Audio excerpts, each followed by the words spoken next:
All right, so your zeros are, using the zero product property, it's positive 5, negative 2, negative 5. They're not in right order. Okay, we're going to make a really just simple horizontal XY table. So what do I have? Negative 5, negative 2, positive 5. Whoops, I made it too big. Remember, those are my zeros, so those are my x-intercepts.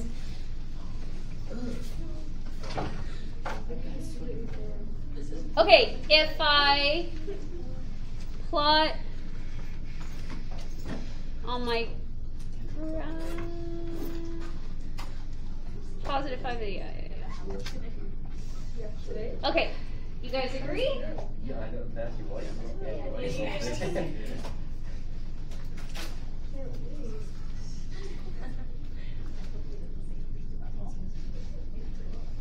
Keep going?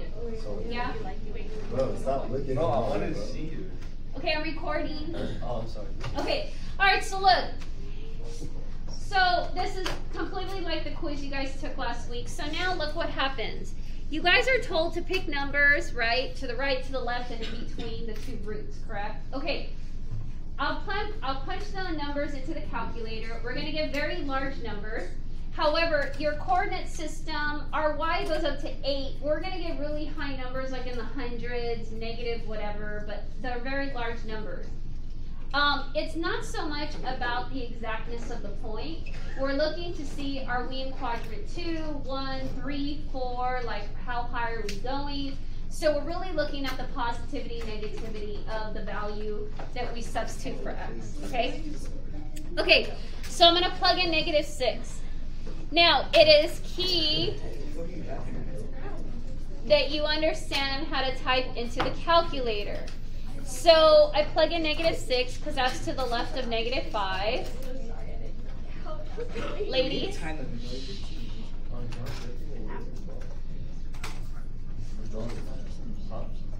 Hold on, let me not mess it up. All right, make sure you put the square, right? Square, square. Negative 6 plus 2. Amy's already the best. Negative 6 plus 5 square. Okay.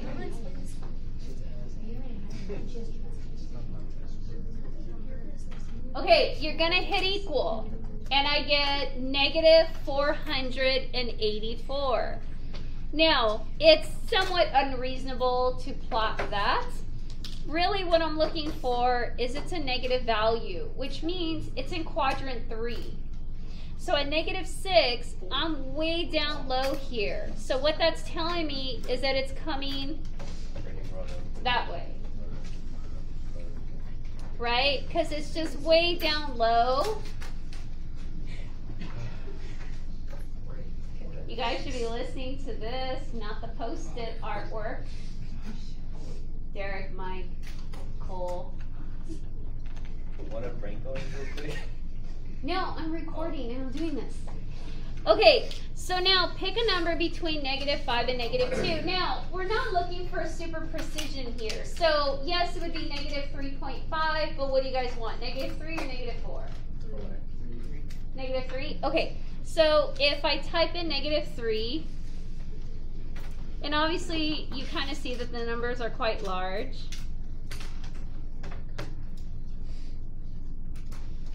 And negative 256. And so really, all I understand is this is still in quadrant 3 because it's negative. So I'm kind of way down low. So I'm kind of doing this.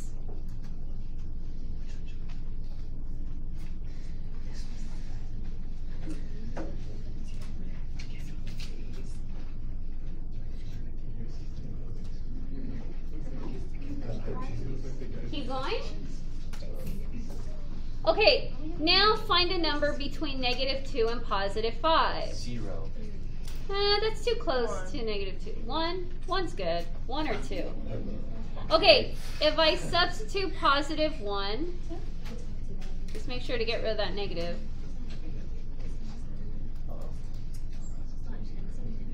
And I get huge 1,728. And that's a positive number, which tells me it is in quadrant 1. So I'm going way high up, right? And then I'm shooting right back down.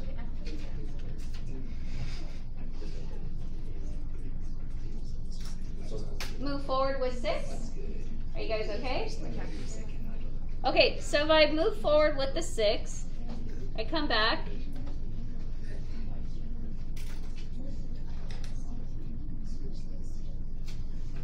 And so obviously you have to be comfortable with the calculator. And so I get 968, but what I really care about is that it is a positive y value.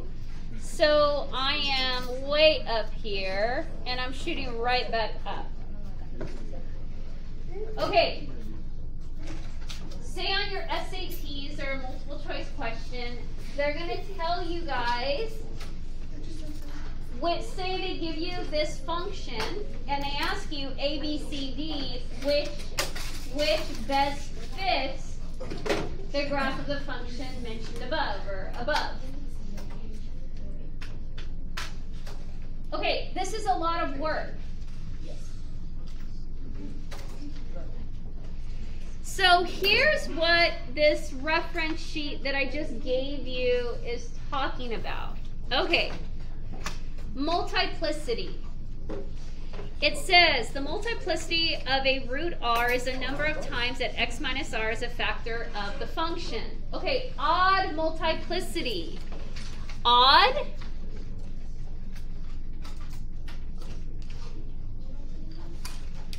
and even. Where's green? I need lime green. Oh no, it probably looks the same on camera. Okay, we'll do pink. And then even. We'll box it because I don't know.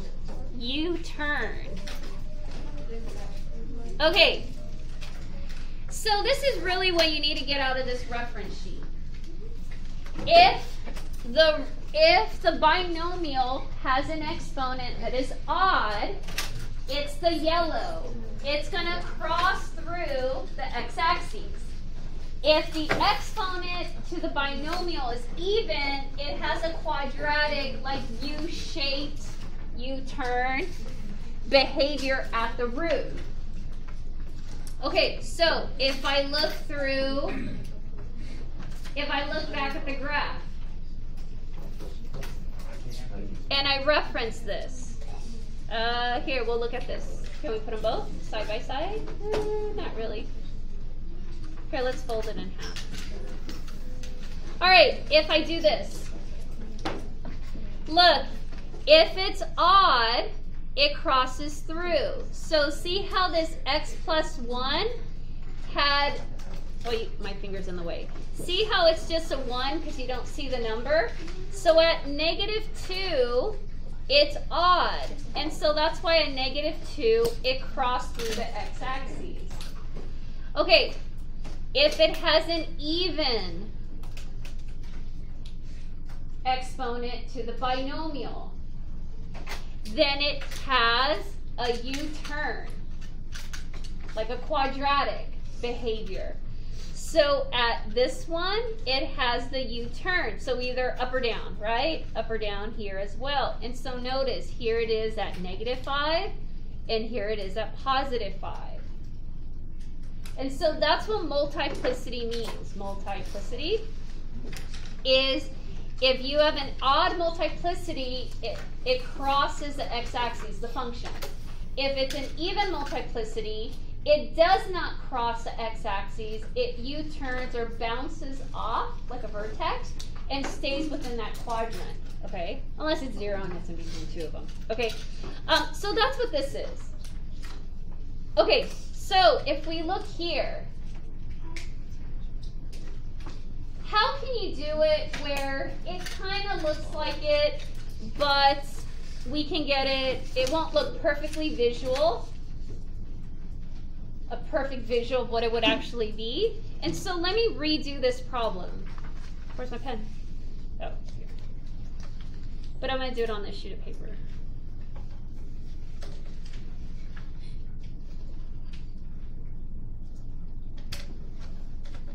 So we said it was at -2, -5,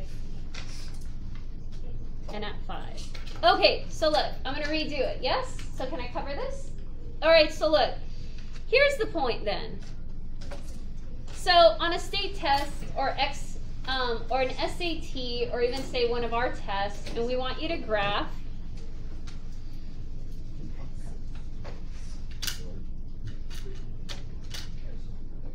all right, look, you really only need one number to start off. So say I start at the -6.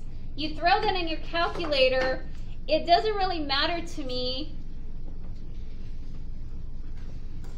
the exact numerical value.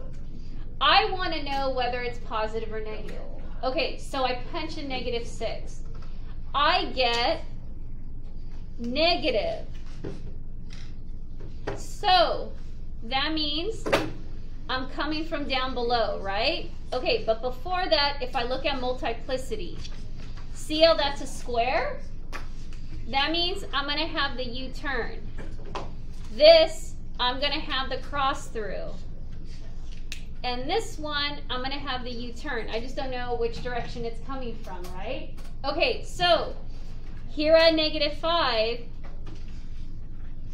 if that's coming from here, so this one is coming, right? This one's coming from here. It's a square. So you're going to U-turn cross it. So this is going to be that U-turn. So if you're coming down below, you're going to U-turn it, come back up at some point. At -2, it comes from an odd multiplicity. So it's now going to cross through. It's going to come back to 5, and at 5 has an even multiplicity, and it's going to bounce off.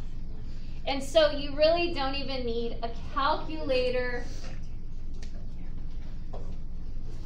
for the general view of the graph of the function. Obviously, you need a calculator if you were going to legitimately graph paper plot the exact max-min point, and you're going to exactly plot points, then yes. But if you understand multiplicity, you can get a general picture of what the graph would look like. And so this is multiplicity. What do you guys think of it?